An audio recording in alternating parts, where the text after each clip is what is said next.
जो शिवरात्रि को दिन रात निराहार एवं जितेंद्रिय रहकर अपनी शक्ति के अनुसार निश्चल भाव से मेरी यथोचित पूजा करेगा, उसको मिलने वाले फल का वर्णन सुनो। 1 वर्ष तक निरंतर मेरी पूजा करने पर जो फल मिलता है, वह सारा फल केवल शिवरात्रि को मेरा पूजन करने से मनुष्य तत्काल प्राप्त कर लेता है। जैसे पूर्ण चंद्रमा का उदय समुद्र की वृद्धि का अवसर है, उसी प्रकार यह शिवरात्रि तिथि मेरे धर्म की वृद्धि का समय है। इस तिथि में मेरी स्थापना आदि का मंगलमय उत्सव होना चाहिए। पहले मैं जब ज्योतिर्मय स्तंभ रूप से प्रकट हुआ था, वह समय मार्गशीर्ष मास में आर्द्रा नक्षत्र से युक्त पूर्णमासी या प्रतिपदा है।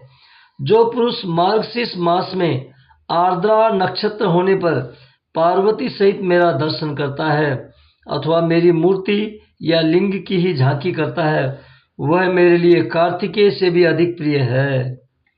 उस शुभ दिन को मेरे दर्शन मात्र से पूरा फल प्राप्त होता है।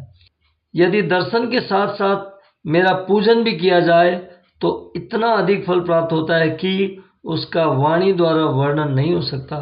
वहां पर मैं लिंग रूप से प्रकट होकर बहुत बड़ा हो गया था, अतः उस लिंग के कारण यह भूतल लिंग स्थान के नाम से प्रसिद्ध हुआ। जगत के लोग इसका दर्शन और पूजन कर सके, इसके लिए यह अनादि और अनंत ज्योति स्तंभ अथवा ज्योतिर्मय लिंग अत्यंत छोटा हो जाएगा। यह लिंग सब प्रकार के भोग सुलभ कराने वाला तथा भोग और मोक्ष का एकमात्र साधन है। इसका दर्शन, स्पर्श और ध्यान किया जाए तो यह प्राणियों को जन्म और मृत्यु के कष्ट से छुड़ाने वाला है। अग्नि के पहाड़ जैसा जो यह शिवलिंग यहाँ प्रकट हुआ है, इसके कारण यह स्थान अरुणाचल नाम से प्रसिद्ध होगा। यहाँ अनेक प्रकार के बड़े बड़े तीर्थ प्रकट होंगे। इस स्थान में निवास करने या मरने से जीवों का मोक्ष तक हो जाएगा। मेरे 2 रूप हैं, सकल और निष्कल। दूसरे किसी के ऐसे रूप नहीं है। पहले मैं स्तंभ रूप से प्रकट हुआ, फिर अपने साक्षात रूप से। ब्रह्म भाव मेरा निष्कल रूप है और महेश्वर भाव सकल रूप है। ये दोनों मेरे ही सिद्ध रूप हैं। मैं ही परब्रह्म परमात्मा हूँ।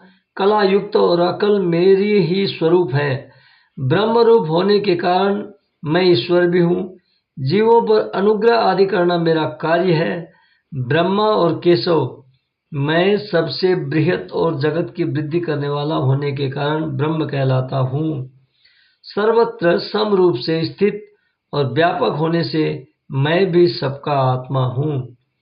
सर्ग से लेकर अनुग्रह तक आत्मा या ईश्वर से भिन्न जो जगत संबंधी 5 कृत्य हैं, वे सदा मेरे ही हैं। मेरे अतिरिक्त दूसरे किसी के नहीं हैं, क्योंकि मैं ही सबका ईश्वर हूँ। पहले मेरी ब्रह्म रूपता का बोध कराने के लिए निष्कल लिंग प्रकट हुआ था। फिर अज्ञात ईश्वरत्व का साक्षात्कार कराने के निमित्त मैं साक्षात जगदीश्वर ही सकल रूप में तत्काल प्रकट हो गया। अतः मुझ में जो ईशत्व है उसे ही मेरा सकल रूप जानना चाहिए, तथा जो यह मेरा निष्कल स्तंभ है वह मेरे ब्रह्म स्वरूप का बोध कराने वाला है। यह मेरा ही लिंग चिन्ह है। तुम दोनों प्रतिदिन यहाँ रहकर इसका पूजन करो। यह मेरा ही स्वरूप है और मेरे सामीप्य की प्राप्ति कराने वाला है। लिंग और लिंगी में नित्य अभेद होने के कारण मेरे इस लिंग का महान पुरुषों को भी पूजन करना चाहिए। मेरे एक लिंग की स्थापना करने का यह फल बताया गया है कि उपासक को मेरी समानता की प्राप्ति हो जाती है। यदि एक के बाद दूसरे शिवलिंग की भी स्थापना कर दी गई, तब तो उपासक को फल रूप से मेरे साथ एकत्व रूप फल प्राप्त होता है। प्रधानतया शिवलिंग की ही स्थापना करनी चाहिए। मूर्ति की स्थापना उसकी अपेक्षा गौण कर्म है। शिवलिंग के अभाव में सब ओर से सवेर मूर्ति युक्त होने पर भी वह स्थान क्षेत्र नहीं कहलाता। जय भोलेनाथ। रिम झिम बरसता सावन होगा, मेरे भोले बाबा का पूजन होगा। रिम झिम बरसता सावन होगा, मेरे भोले बाबा का पूजन होगा।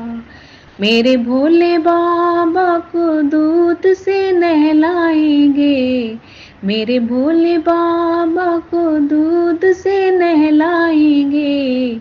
दूध ना मिला तो दही से नहलाएंगे, दही से सुंदर गंगा जल होगा, मेरे भोले बाबा का पूजन होगा। रिम झिम बरसता सावन होगा, मेरे भोले बाबा का पूजन होगा।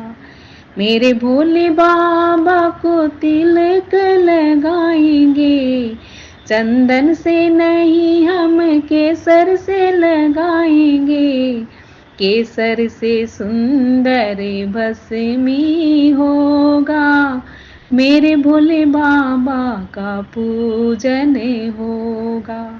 रिम झिम बरसता सावन होगा, मेरे भोले बाबा का पूजन होगा।